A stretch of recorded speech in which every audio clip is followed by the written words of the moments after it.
एक दिन तेनालीराम को रानी तिरुमला ने संदेश भिजवाया कि वह बड़ी मुश्किल में है और उनसे मिलना चाहती हैं। रानी का संदेश पाकर तेनालीराम तुरंत रानी से मिलने पहुंच गए। तेनालीराम ने कहा, रानी जी, आपने इस सेवक को कैसे याद किया? इस पर रानी तिरुमला ने कहा, तेनालीराम, हम एक बड़ी मुश्किल में फंस गए हैं। तेनालीराम ने कहा, आप किसी भी तरह की चिंता बिल्कुल न करें और मुझे बताएं कि आखिर बात क्या है। तेनालीराम की बातें सुनकर रानी की आंखें भर आईं। उन्होंने कहा, दरअसल हमें लगता है कि शायद महाराज हमसे बहुत गुस्सा हैं। तेनालीराम ने कहा, लेकिन क्यों? आखिर ऐसा क्या हुआ? रानी ने बताया, एक दिन महाराज हमें एक नाटक पढ़कर सुना रहे थे और तभी अचानक हमें उबासी आ गई। बस तभी महाराज वहां से बिना कुछ कहे चले गए। रानी ने तेनालीराम से कहा, तब से कई दिन बीत गए हैं, लेकिन महाराज मेरे पास नहीं आए हैं। मैंने गलती न होते हुए भी महाराज से माफ़ी भी मांग ली थी, लेकिन महाराज पर इसका कोई असर नहीं हुआ। अब तुम ही मेरी इस समस्या का समाधान बता सकते हो तेनालीराम।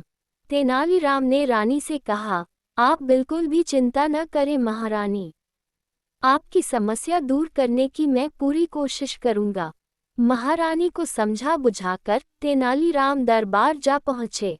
महाराज कृष्णदेव राय राज्य में चावल की खेती को लेकर मंत्रियों के साथ चर्चा कर रहे थे। महाराज मंत्रियों से कह रहे थे, हमारे लिए राज्य में चावल की उपज बढ़ाना आवश्यक है। हमने बहुत प्रयास किए, हमारी कोशिशों से स्थिति में सुधार तो हुआ है, लेकिन समस्या पूरी तरह खत्म नहीं हुई है।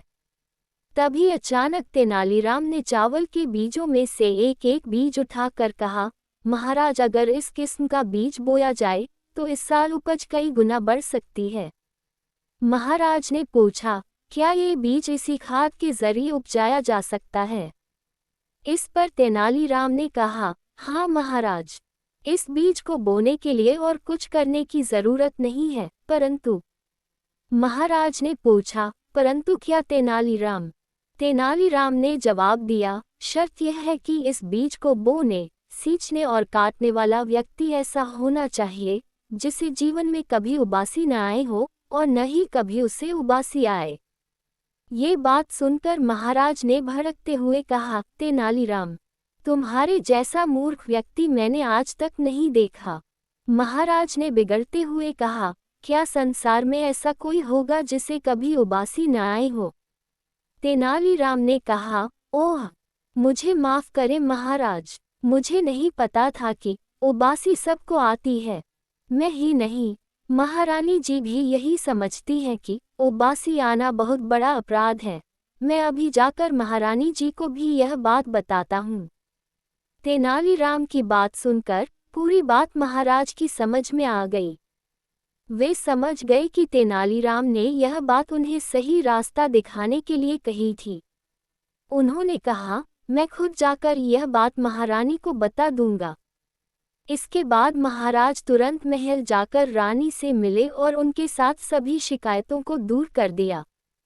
इस कहानी से हमें ये सीख मिलती है कि किसी को बिना गलती के सज़ा नहीं देनी चाहिए। दोस्तों, कहानी अच्छी लगी हो तो इसे लाइक करें, शेयर करें और चैनल को सब्सक्राइब ज़रूर करें। धन्यवाद।